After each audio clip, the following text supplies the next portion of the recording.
Also this morning, we're going to show you how to make the perfect Valentine's dinner.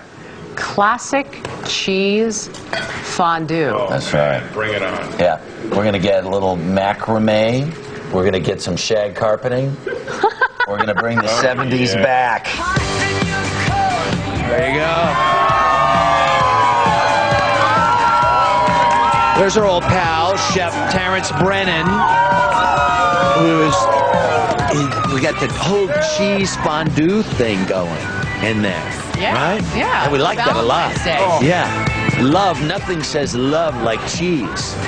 You know what the problem is? That says love over and over again. If you're looking for an inexpensive Valentine's Day meal that is also easy to prepare and sort of a great group activity, right? This morning in our series, Foods of Love, our old pal, Chef Terrance Brennan, is making cheese fondue. Cheese plays a starring role at his restaurants Picholine and Artisanal right here in New York. How are you, man? I'm excellent, Harry. Good to see you, buddy. Good to see you. So here's basics. This is your basic, classic Swiss fondue. All right, so what kind of cheese do we start with? So we have Emmentaler and Gruyere. So we're going to put a little salt in the pan. Right. You're just going to rub it with a little bit of garlic. Oh, and so nice. what this does, the salt adds a little abrasion to the garlic, so it helps dissolve a little bit in there. Okay. Okay, white wine. You want a white wine with high acid.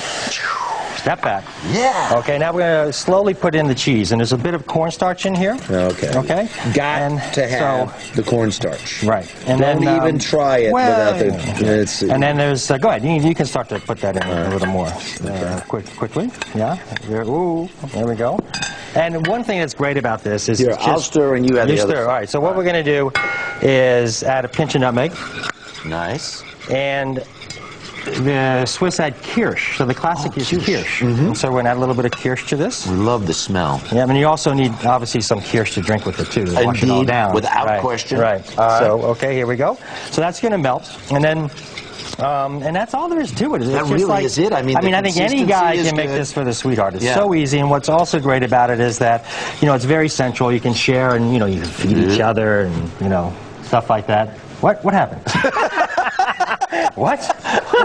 Is that how Are you out of your mind? Are you crazy? Right, okay, so I'm going to just put this over here. Okay, so then we can also, you can share that as an appetizer, but you can also make a meal out of it.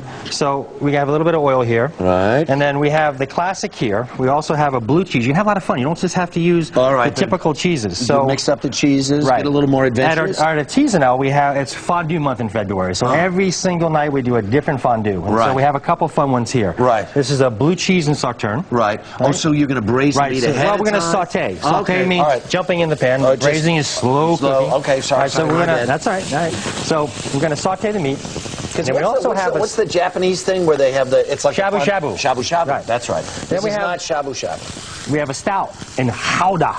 Gouda. That's right. And that's a 4-year-old Gouda. This is an aged Gouda. Right. Okay. It's from the Netherlands. Yes. Okay. Very good. Aged Gouda. And then we have, and that's got a real butterscotch finish to it. Yep. So we have aged Gouda. You can drink this with a stout, and then have fun with it. You can have pretzels with this. I was betting you're going to dig into the pretzel and stout. No, I'm going to make sure these guys don't go bad because somebody's going to eat this. Okay. So make a meal out of it. We have the classic Swiss. Then we can add some beef tips, right?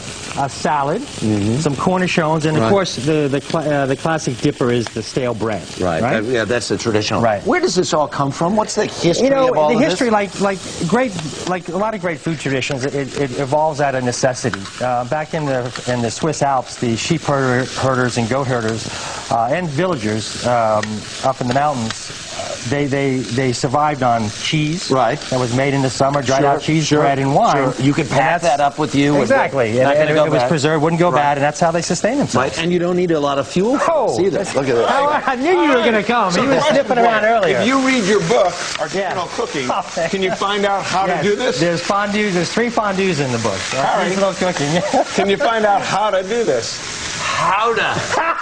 How do you do it? You kill me, Terrance. For more Foods of Love, all you have to do is go to our website, realshow.cbsnews.com. CBS.com. Now, what exactly forget is the chocolate Gouda, fondue. other than the fact it's from the Netherlands and you Right. showed it? What is it? Which, you know, it's like a cheese. little yellow Well, you know those ones you see in the supermarket. Well, this is totally with the different. red wax. Oh, This is got the real it. deal. This is an artisanal Right. Gouda. There you go. And then, of course, the chocolate fondue, which you've got to, You gotta guys have talk. chocolate I'm fondue eating. on Forget it. Thanks.